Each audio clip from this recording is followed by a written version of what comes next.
பொழிலிடை வண்டின் ஒளியும் ஓடை புனலிடை வாய்க்கும் களியும் குழலிடை வாய்க்கும் இசையும் வீணை கொட்டிடும் அமுத பண்ணும் இனியன என்பேன் இனியன என்பேன் எனினும் தமிழை என் உயிர் என்பேன் கண்டீர் என்று புரட்சி கவியாம் பாவேந்தர் பாரதிதாசன் அவர்களால் புகழப்பட்ட எம் தமிழ் அன்னைக்கு முதல் வணக்கம்.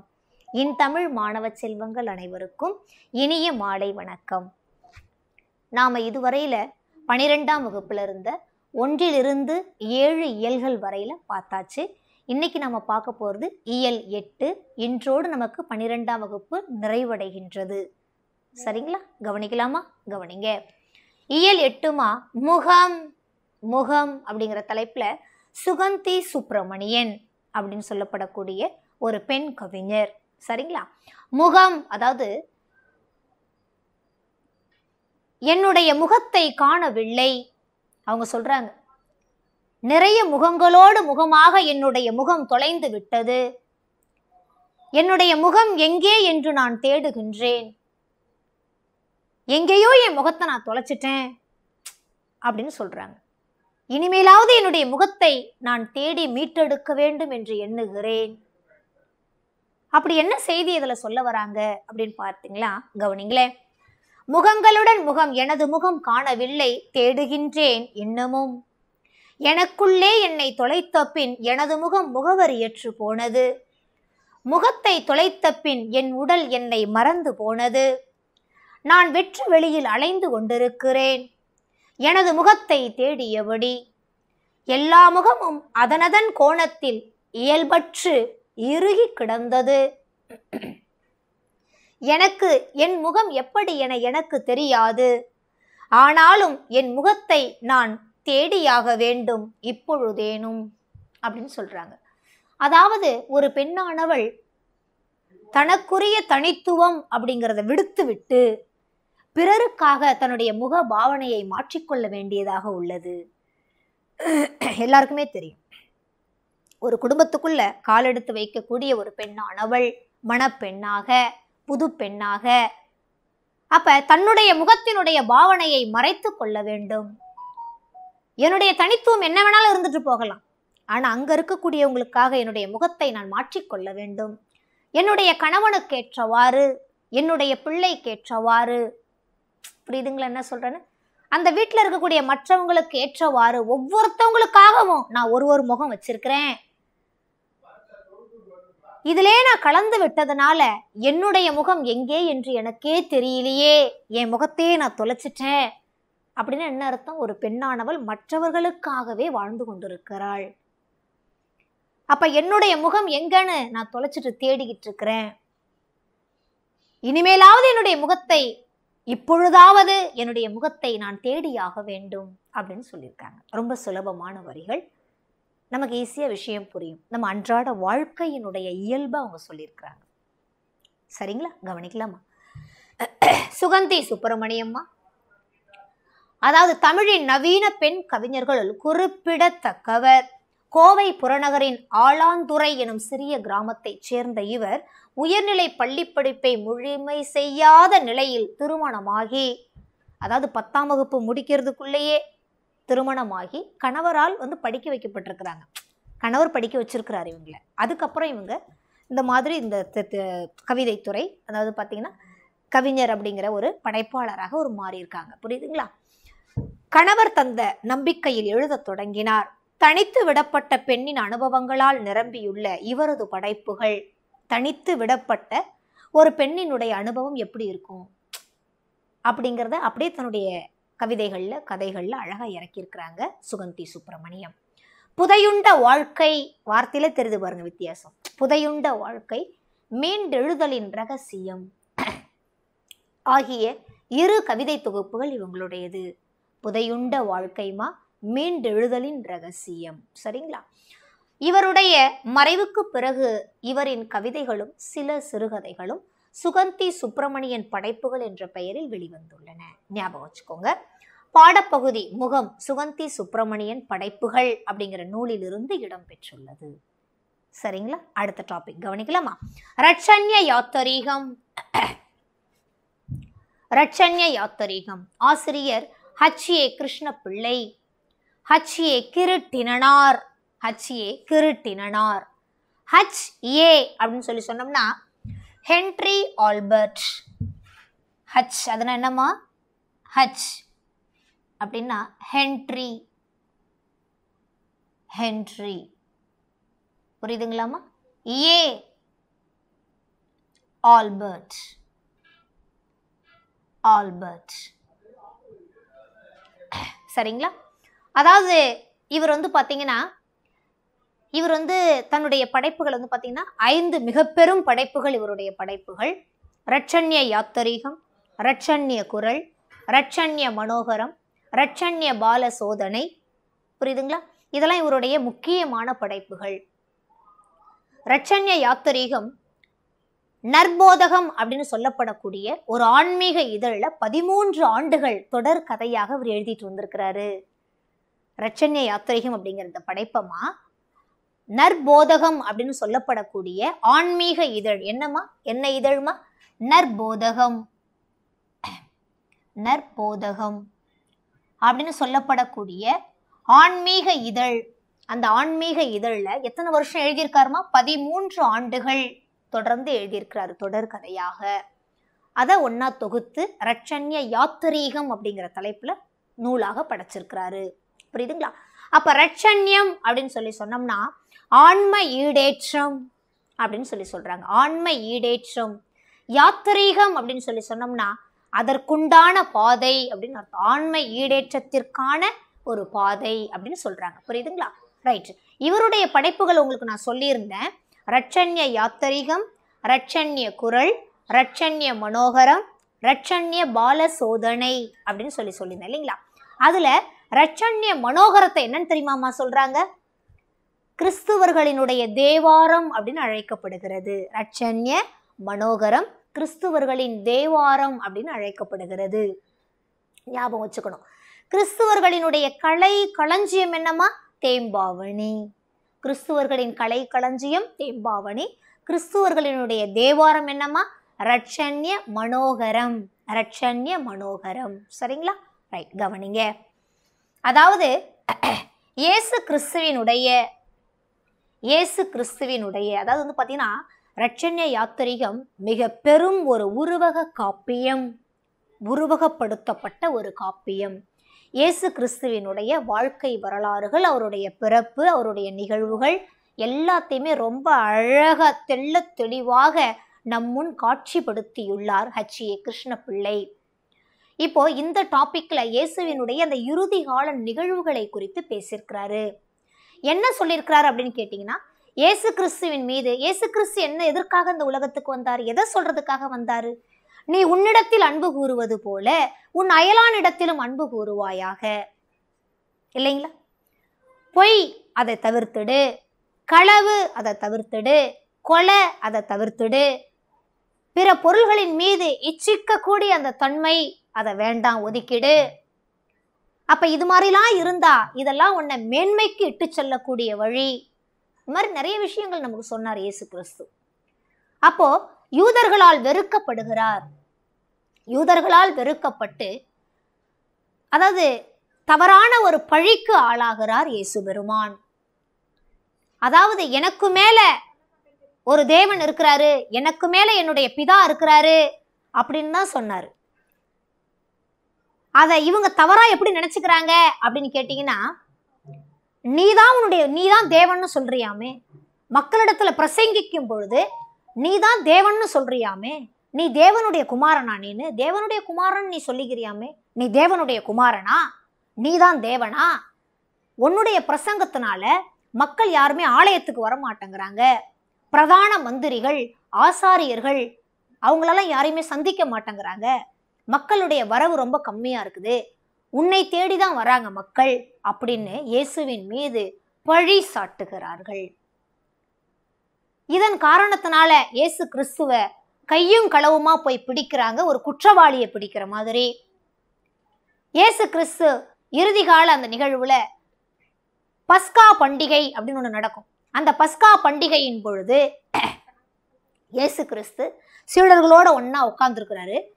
அவருக்கு முன்கூட்டியே தெரியுது இந்த 12 சீடர்கள்ல ஒருத்தன் தான் நம்மளை காட்டி கொடுக்க போறான் அப்படின்னு அவருக்கு தெரியுது. அந்த 12 சீடர்கள்கிட்ட உட்காந்து பேசிட்டு இருக்கிறாரு. அப்ப அவர் சொல்றார், உங்களில் ஒருவன் என்னை காட்டி கொடுப்பான் என்று இரவே. புரிதுங்களா என்ன சொல்றேன்னு? அப்படின்னு அவர் சொல்றாரு. அப்படி சொல்லும் பொழுது வந்து பாத்தீங்கன்னா அதுல யூதாஸ் காரியோத் அப்படின்னு ஒரு சீடன் இருக்கிறான். அவன் தான் வந்து பாத்தீங்கன்னா இயேசு கிறிஸ்துவை காட்டி கொடுக்கறதுக்காக 300 வெள்ளி காசு பணயமா வாங்கி வச்சிருக்கிறான், லஞ்சமா வாங்கியிருக்கிறான். இயேசு கிறிஸ்துவை காட்டி கொடுக்கறதுக்காகவே 300 வெள்ளி காசை வாங்கி வச்சிருக்கிறான். அந்த 12 பேர்கள்ல இவனுக்கு அவர் சொன்ன அந்த வார்த்தை சுட்டுடுச்சு. உடனே அந்த கூட்டத்தை விட்டு விருட்டுன்னு வெளியில எழுந்து வந்துடுறான் யூதாஸ் காரியோத்.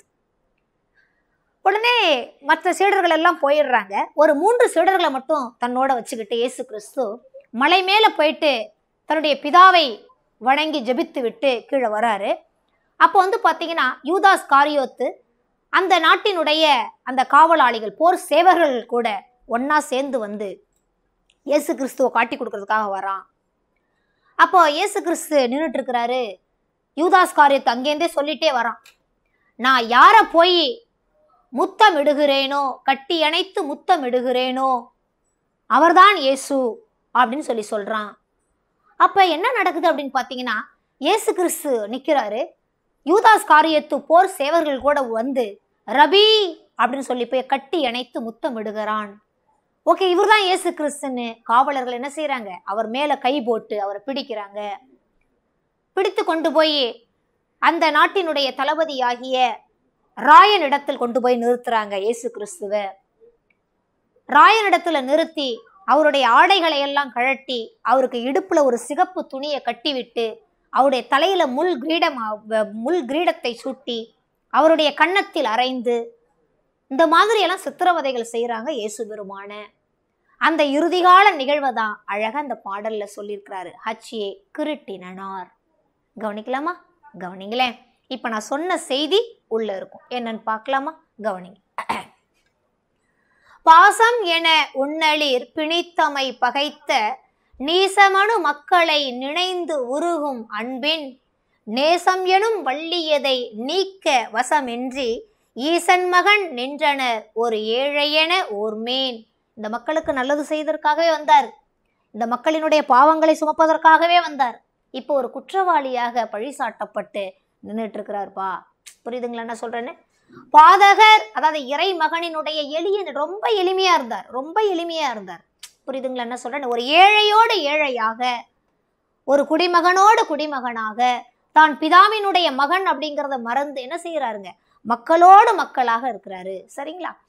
பாதகர் குழுமி சொற்ற பழிப்புரை என்னும் கொல்லி, தன்னை சூழ்ந்து அந்த பாதகர்களெல்லாம் சொன்ன அந்த குற்றச்சாட்டை ஏதமில் கருணை பெம்மான் இருதயத்து ஊன்ற ஊன்ற வேதனை உழந்து சிந்தை வெந்து புண்பட்டார் அல்லால் நோதக சினந்தோர் மாற்ற நுவன்றிலர் கரும நோக்கி. கவனிங்க.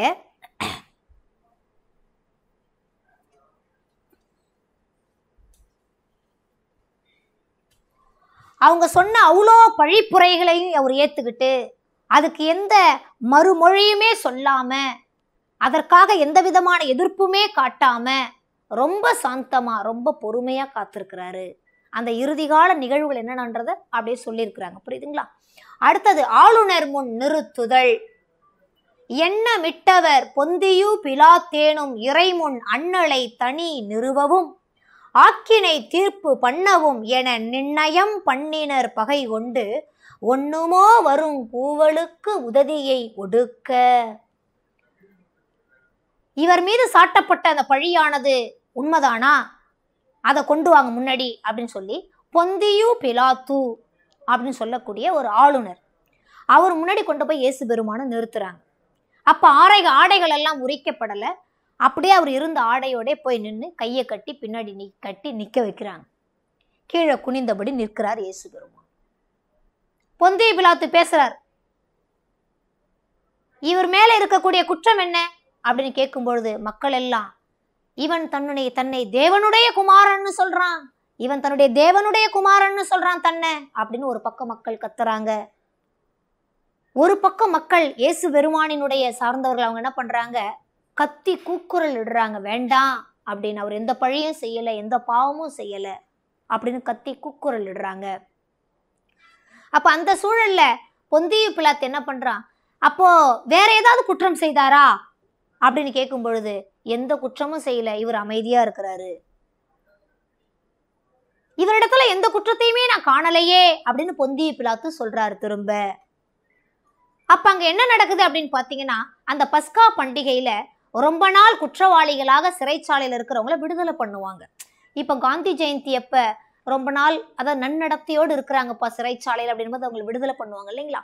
அந்த மாதிரி பஸ்கா பண்டிகையின் பொழுது நாட்டில் இருக்கக்கூடிய அந்த ரொம்ப நாள் சிறையில் இருக்கக்கூடிய அந்த குற்றவாளிகள் என்ன செய்வாங்க, விடுதலை பண்ணுவாங்க. அந்த மாதிரி 2-3 பேரை நிறுத்தி வச்சிருக்கிறாங்க.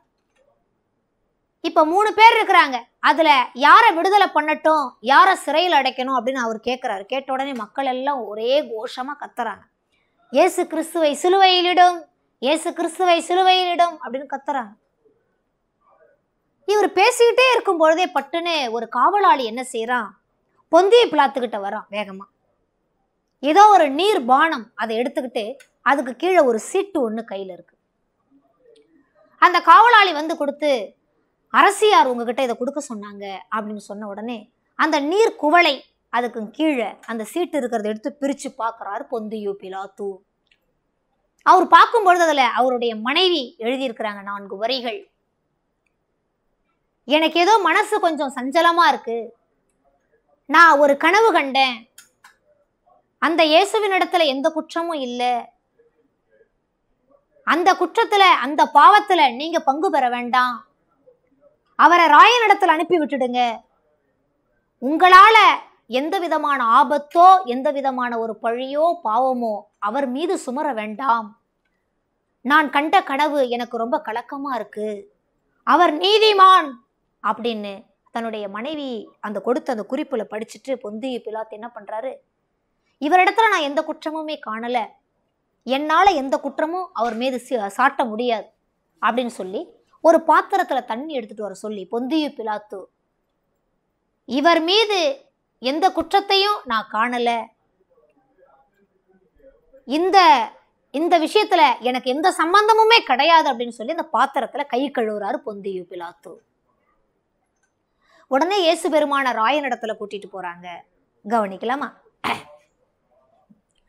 ஆளுநர் விதித்த கொலை தண்டனையை நிறைவேற்ற இழுத்து சென்று துன்புறுத்தல். ராயன் கிட்ட கூட்டிட்டு போனதுக்கு அப்புறம் தான் பயங்கரமா அவருடைய ஆடைகளை எல்லாம் உரிச்சு, அந்த அளவுக்கு உள்ள செய்திகள் கொடுக்கலமா, வரிகள் கொடுக்கல அதுலலாம். இருந்தாலும் உங்களுக்கு நான் அந்த விளக்கமா சொல்லிட்டேன்.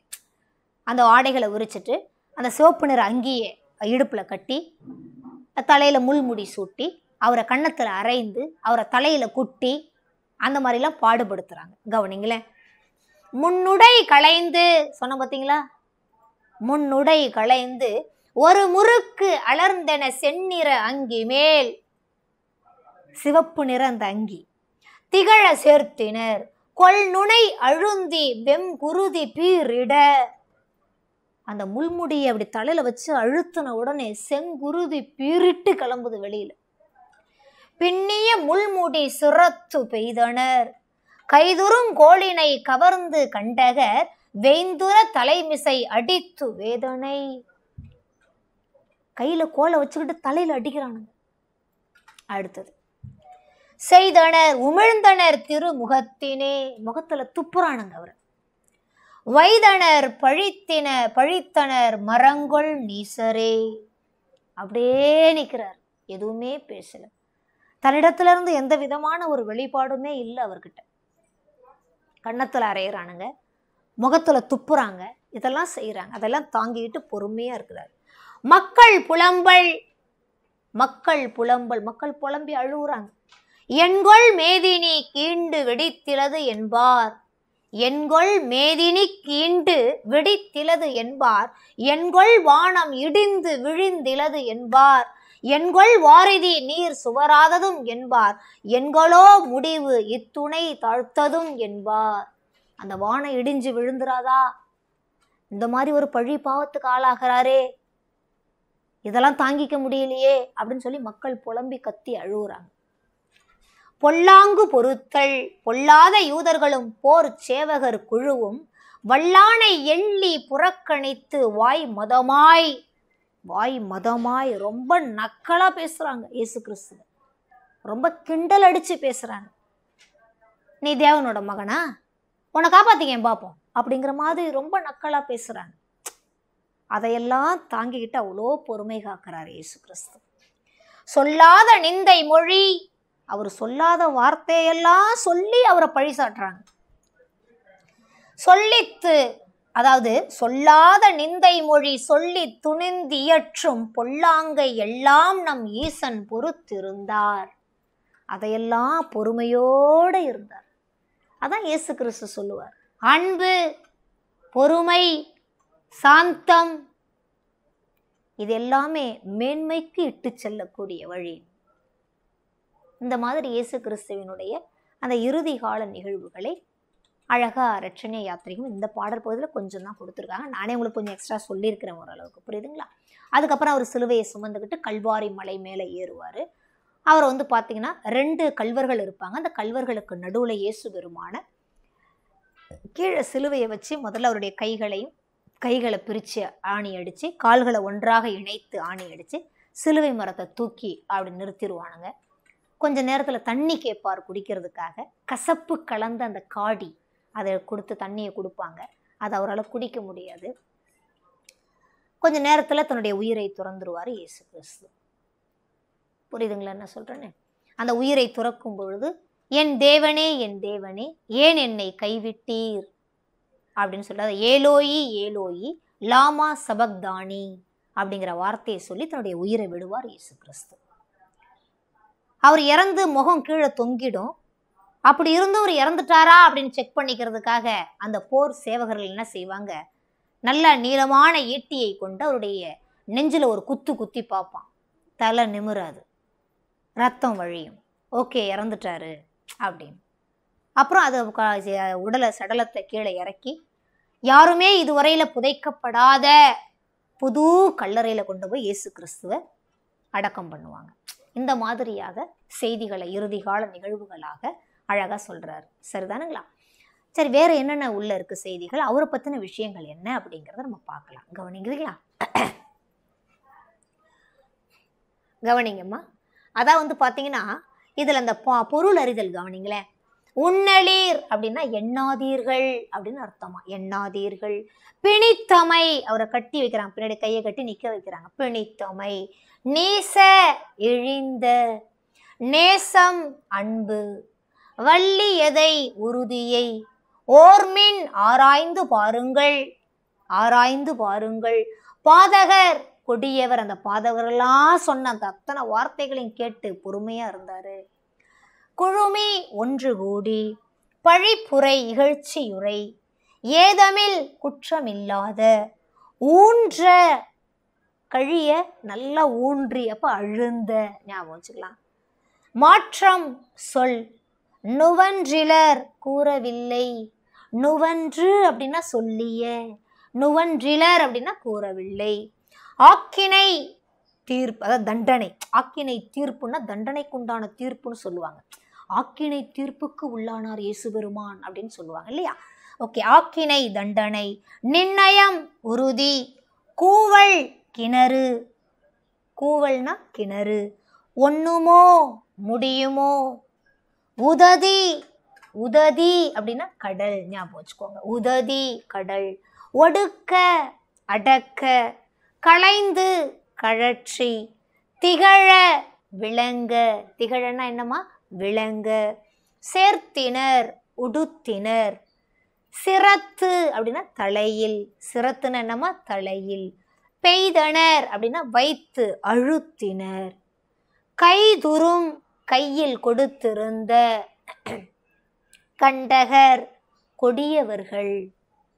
வெய்துர, வலிமை மிக. புரியுதுங்களா? வைதனர், வையறதுன்னா நம்மளுக்கு தெரியும், திட்டினர். மரங்கொள் அப்படின்னா முரட்டுத்தன்மை உள்ளவர்களாம், அவங்களாம் முரட்டுத்தன்மை உள்ளவர்கள். மேதினி, இந்த உலகம். ஈண்டு, பிளந்து. வாரிதி, நம்மளுக்கு தெரியும், படிச்சிருக்க முன்னாடியே, கடல். சுவராதது வற்றாதது, வல்லானை வலிமை வாய்ந்தவரை, நிந்தை நமக்கு தெரியும் பழி, பொல்லாங்கு நம்மளுக்கு தெரியும் கெடுதல் தீமை. புரியுதுங்களாமா? Right, okay. பாடலினுடைய பொருளை வந்து பார்த்தீங்கன்னா சும்மா ஷார்ட்டாக ஒரு 2-3 லைனில் கொடுத்துருக்காங்க. அதை ஈஸியாக படிச்சுக்கலாம். அதாவது இறுதி காலத்தில் அவர் என்ன பாடுகள் பட்டாருங்கிறத ரொம்ப சுருக்கமாக கொடுத்துருக்காங்க. சரிங்களா? ரைட். அரட்சண்ய யாத்திரை பாருங்க. ஜான் பன்யன் என்பவர் எழுதிய பில்கிரிம்ஸ் ப்ராக்ரஸ், பில்கிரிம்ஸ் ப்ராக்ரஸ் எனும் நூலினுடைய தழுவல் தான் ரட்சண்ய யாத்திரீகம். புரியுதுங்களாமா? ஞாபகம் வச்சுக்கோங்க. பாடல் பாருங்க, 3766 பாடல்களை கொண்ட நூல்மா. இது ஒரு பெரும் உருவக காப்பியம். ஜான் பன்யன் அப்படிங்கிறவர் எழுதின பில்கிரிம்ஸ் ப்ராக்ரஸ் அப்படிங்கிற நூலினுடைய தழுவல் தான் அச்சிய கிருட்டினனார் எழுதிய ரட்சண்ய யாத்திரீகம். புரியுதுங்களா? Right, okay. இது ஒரு பெரும் உருவக காப்பியமா. இதனுடைய பருவங்கள் 5 அப்படின்னு சொல்றாங்க. எத்தனை பருவங்களை கொண்டதுமா இந்த நூல் அப்படின்னு பார்த்தீங்கன்னா, ஆதி பருவம், குமார பருவம், நிதான பருவம், ஆரணிய பருவம், அரட்சணிய பருவம். ஈஸியா ஞாபகம் வச்சுக்கிறதுக்கு நான் ஒன்று சொல்லட்டுங்களா? அதாவது ஒரு அரச குமாரனை ஞாபகம் வச்சுக்கலாமா? ஒரு அரச குமாரன் ஒரு குழந்தைய பிறக்கிறாரு, குமாரனா வளர்றாரு. அந்த இடத்துல ஒரு நிதானமா நடந்துக்கிறான். அப்ப அவன் நிறைய ஆடை அணிகலன்களை அணிந்து கொள்ளுதல், அப்புறம் அவன் வந்து ஒரு அரசனாக ரட்சிக்கப்படுதல் அப்படின்னு ஞாபகம் வச்சுக்கலாமா? ஈஸியா முடியும். கவனிங்களே, ஆதி குழந்தை, அரண்மனையில குழந்தை பிறக்குது, குமாரனாக வளர்கிறான். அந்த நேரத்தில் அவன் ரொம்ப நிதானமா இருக்கணும். புரியுதுங்களா? அந்த குமாரன் நிறைய ஆரணிய அப்படின்னு சொல்லியிருக்கிறேன், ஆபரணம்னு ஞாபகம் வச்சுக்கோங்க. புரியுதாப்பா? அதைகளை அணிந்து கொள்கிறான். அப்புறம் ஒரு அரசனாக ரட்சணிக்கப்படுகிறான், உருவாக்கப்படுகிறான். புரியுதுங்களா? ஒரு உயர்வை அடைகிறான்னு ஞாபகம் வச்சுக்கோங்களேன். Okay, right. ரட்சண்ய சரித படலத்தில் இடம்பெறும் இயேசுவின் இறுதிகால நிகழ்ச்சிகள் இடம்பெறக்கூடிய பருவம் குமார பருவம். இயேசுவின் இறுதிகால நிகழ்ச்சிகள் இடம்பெறக்கூடிய பருவம் என்ன பருவமா? குமார பருவம். ஞாபகம் வச்சுக்கோங்க. அடுத்தது கவனிங்களேன். அடுத்தது கவனிங்க. ஹச்சிய கிருஷ்ண பிள்ளைய பத்தின குறிப்பு பாருங்க. ரட்சண்ய யாத்திரிகத்தினுடைய ஆசிரியர்மா அவர் எங்கு பிறந்தவர் அப்படின்னு கேட்டீங்கன்னா, கரையிருப்பு. எங்குமா பிறந்தவர் அவரு? கரையிருப்பு. கரை இருப்பு. புரியுதுங்களாமா? கரை இருப்புமா, திருநெல்வேலி மாவட்டம். ஞாபகம் வச்சுக்கோங்க. பிற சமய இலக்கியங்களைப் போலவே கிறிஸ்துவ சமய இலக்கியங்களும் தமிழ் இலக்கிய வளமைக்கு பெரும் பங்களிப்பை செய்துள்ளன. ஓகே, இவருடைய நூல்கள் என்னென்னலாம் பாருங்களேன். போற்றி திருவகவல், ரட்சண்ய மனோகரம். இதோடைய சிறப்பு பெயர் அதாவது ஒன்னா சேர்த்தி கொடுத்துட்டாங்க. கவனிச்சிங்களேன். அதாவது இவருடைய நூல்கள் நான் என்னென்னலாம் உங்களுக்கு சொல்லியிருந்தேன், கவனிங்க. எப்படி நான் பொறுமையா சொல்றேன், நீங்க நோட் பண்ணிக்கலாமா? கவனிங்களேன். ரட்சண்ய யாத்திரீகம். திரும்ப திரும்ப ரட்சண்யன் நோட் பண்ண தேவையில்லை, டிட்டோ போட்டுக்கோங்கம்மா. ரட்சண்ய யாத்திரீகம், ரட்சண்ய மனோகரம், ரட்சண்ய குரல், ரட்சண்ய பால சோதனை, போற்றி திருவகவல். ரட்சண்ய யாத்திரீகம், ரட்சண்ய குரல், ரட்சண்ய மனோகரம், ரட்சண்ய பால சோதனை, போற்றி திருவகவல். புரியுதுங்களா? இது 5மே இவருடைய முக்கியமான படைப்புகள். இதுல அது ரட்சண்ய மனோகரத்தை என்னன்னு சொல்றாங்கன்னு ஃபர்ஸ்டே சொல்லிட்டேன். என்னம்மா? கிறிஸ்துவர்களினுடைய தேவாரம்னு புகழப்படுகிறது அந்த நூல். சரிங்களா?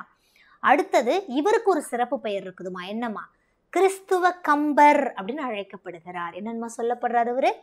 கிறிஸ்துவ கம்பர் அப்படின்னு சொல்லப்படுறார். ஞாபகம் வச்சுக்கோங்க. அடுத்தது கவனிங்கம்மா.